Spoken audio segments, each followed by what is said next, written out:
Hello mga pre, may nagtatanong na naman pala sa atin kung ano bang trabaho daw natin dito sa Czech Republic, dito sa Europe. Pero bago ang lahat, kung dumaan naman to sa page mo, baka pwede namang pa-like tsaka pa-comment na rin kung tiga saan ka para mabati naman kita. Malaman ko rin kung saan na ba umabot ng video ko.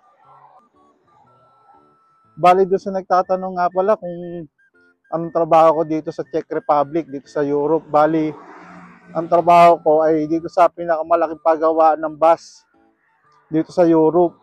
Sila na nagpo-produce ng bus dito. Ako nga pala dito ay isang assembly worker. So, nag-assemble kami ng bus. Pero dun sa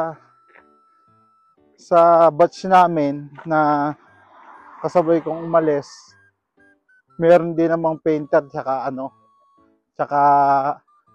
welder. So yun, sana nasagot ko yung tanong mo kung ano ba yung trabaho namin dito. Salamat nga pala sa lahat ng sumusuporta sa video ko, sa lahat ng nanonood, nagla-like at nagko-comment. Tanong lang kayo dyan, sasagutin ko yan sa abot ng aking makakaya. Maraming salamat.